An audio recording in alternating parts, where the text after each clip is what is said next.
2016 সালে বামফ্রন্ট সাথে কংগ্রেসের লোকেরা ছিল, তৃণমূলের সরকারটাকে হারিয়ে দিত।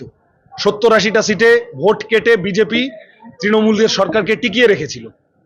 এই গত লোকসভা ভোটে মোহাম্মদ সেলিম, সিপিএম এর 1 নম্বর নেতা, মুর্শিদাবাদে জিতে যায়। বিজেপি ভোট কেটে তৃণমূলকে জিতিয়ে দিল, সেলিমদাকে হারিয়ে দিল। তার পাশের সিটে অধীর চৌধুরী, কংগ্রেসের 1 নম্বর নেতা, জিতে যায়। বিজেপি ভোট কেটে অধীর চৌধুরীকে হারিয়ে দিল, তৃণমূলকে জিতিয়ে দিল। বিজেপি হচ্ছে এই রাজ্যে ভোট কাটুয়া। বামপন্থীরা দীর্ঘদিন ধরে তৃণমূলের বিরুদ্ধে লড়াই করছে। বামপন্থীরা অন্তত 30 বছর মমতা ব্যানার্জিকে হারিয়েছে, লেজে খেলিয়েছি আমরা তৃণমূলকে।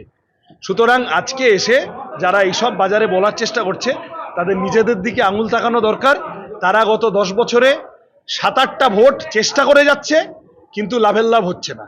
আমরা বাংলার মানুষের কাছে আবেদন করব, যে ক্যালপলটা খেলে জ্বর কমছে না, ডোজ বাড়িয়েও দেখছেন, 500 থেকে 650 করলেন, 650 থেকে 1000 করলেন, দেখলেন ওই ক্যালপল খেয়ে জ্বর কমছে না, একটু পাতাটা উল্টে দেখুন, এক্সপায়ার করে গেছে ওষুধ। এক্সপায়ার করে যাওয়া ওষুধ দিয়ে তৃণমূলকে হারানো যাবে না, কাস্তে হাতুড়িতে ভোট দিন। তার মানে হচ্ছে যে ভয় তৈরি হচ্ছে। এত এত বামফ্রন্ট, এত এত আইএসএফ, আরো সাথে সবাই যারা কি করে চলে এলো। আমরা এতদিন ধরে চেষ্টা করছিলাম, এখন ওই কি ভেনিশ কুমার না কি জুটিয়েছে, ওই লোকটাকে দিয়েও মানুষের মনে ভয় তৈরি করার চেষ্টা করছে। সেই ভয়ের ভিত্তিতে আবার তৃণমূল বিজেপির বাইনারি তৈরি করানোর চেষ্টা, কিন্তু এবার সেটা হবে না। এটা বলা উচিত না, কিন্তু নির্বাচন কমিশনকে যে বাংলার মানুষ নির্যাতন কমিশন বলে ডাকছে, তার একটা কারণ আছে তো। বিহারে এসআইআর করলো, একটা বিদেশি ভোটার পাইনি, একটা বিদেশি। সুপ্রিম কোর্ট যখন জিজ্ঞাসা করলো, একটা বিদেশি কেস দেখাতে পারলো না। ওয়েস্ট বেঙ্গলে এলো, বাংলাদেশি মুসলমান তাড়াবো। এই যে 91 লক্ষ বাদ পড়েছে, তার মধ্যে 63 লক্ষ হিন্দু। অমিত শাহকে বাড়িতে ডেকে বসে খাইয়েছে, সেই লোক বাদ পড়ে গেছে। মুসলমান বাদ গেছে, দ্বিতীয় দফায় ধরে ধরে নাম কেটেছে। আর প্রথম দফায় দেখা গেছে মতুয়া, নমশূদ্র, রাজবংশী, আদিবাসী, হিন্দু সম্প্রদায়ের অসংখ্য মানুষ, গরিব মানুষ, যার কাছে জমির কাগজ নেই, বাবার কাগজ নেই, কবেকার কোন 2002 এর লিস্টে কিছু পাওয়া যাচ্ছে না, সেই মানুষ বাদ পড়ে গেছে।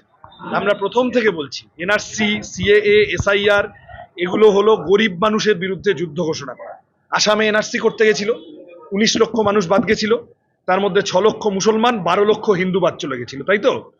বিজেপির মতো কোনো পার্টি অতীতে কোনোদিন হিন্দুদের বাস দেয়নি, বিজেপি যে পরিমাণ দিয়েছে। আর সেই বিজেপির জুজু দেখিয়ে তৃণমূল মুসলমান পাড়ায় গিয়ে বলবে আমাকে ভোট দাও। বলে তো ছিলেন যে আমি বেঁচে থাকতে এসআইআর হতে দেব না, তারপর উনি বেঁচেও আছেন, এসআইআরও হয়ে গেল। বিজেপির লোকেরা জোর করে মুসলমান পাড়ার নাম, জ্যান্ত লোকেদের নাম ধরে ধরে বাদও দিয়ে দিচ্ছে। লড়াই করছে কারা? মোস্তারি বানু, সিপিএম এর একদম সাধারণ মহিলা কর্মী, তিনি সুপ্রিম কোর্টে মামলা করেছেন। এই যে নওশাদ সিদ্দিকী মামলা করেছেন, বিকাশ রঞ্জন ভট্টাচার্য, সব্যসাচী চ্যাটার্জি, ফিরদৌস শামীমরা লড়ছেন। মুখ্যমন্ত্রী একদিন গেলেন, কালো কোট পরে সুপ্রিম কোর্টে ফটো তুলে চলে এলেন, লাভের লাভ কিচ্ছু হলো না। সুতরাং আমাদের প্রথম থেকে যে স্ট্যান্ড পয়েন্ট, যে বৈধ ভোটারদের নিয়ে ভোট করতে হবে। নির্যাতন কমিশন বিজেপির হয়ে খেলতে গিয়ে গন্ডগোলটা পাকিয়েছে, আরো সিচুয়েশনটাকে ঘেটেছে। যাদের ভোটার লিস্টে নাম নেই তাদের দেশ থেকে তাড়িয়ে দেব।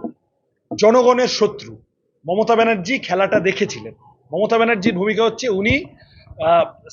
উনি আরো যাতে সিচুয়েশনটা ঘোরালো হয়, উনি জল মাপছিলেন। মোস্তারি বানুর আগে চাইলে রাজ্যের মুখ্যমন্ত্রী মামলা করতে পারতেন না, কেন করেননি? অপেক্ষা করছিলেন আরেকটু মানুষ হয়রান হোক, আরেকটু আশঙ্কা হোক, আরেকটু উৎকণ্ঠা বাড়ুক, তাহলে লোকে 26,000 চাকরি চলে যাওয়া ভুলে যাবে, আরজি কর ভুলে যাবে, 100 দিনের কাজের টাকা চুরি ভুলে যাবে, স্কুল বন্ধ ভুলে যাবে। তখন লোকে সব ভোটার লিস্টে নাম তোলার জন্য দৌড়াবে, তখন আমি মার্কেটে নামবো। এই করতে গিয়ে বাংলার মানুষকে বড় ফুল ছোট ফুল মিলে হয়রানিতে ফেলেছে। গোঘাটের তৃণমূল প্রার্থী, ওই যে আমি কি একটা কবে দেখছিলাম, চিড়িয়াখানা বানাবেন নাকি সব গল্প বলছিলেন। নির্মল মাঝি যেখানে আছে, যে উনি যে মাটিতে দাঁড়াবেন, ওটাই তো শ্রেষ্ঠ চিড়িয়াখানা। ওনার চেয়ে ভালো চিড়িয়া আর কি আছে? কুকুরের ডায়ালিসিস করিয়েছে সে, এখন গোঘাটে এসে কেন্দ্র ফেন্দ্র পাল্টে সে এখন গোঘাটের মানুষকে কুকুর বানাতে চাইছে। একটা ভোটও দেবেন না। এই ধরনের এলিমেন্ট বাংলার রাজনীতি থেকে যত তাড়াতাড়ি জোড়া পায়ে লাথি মেরে বার করে দেওয়া উচিত।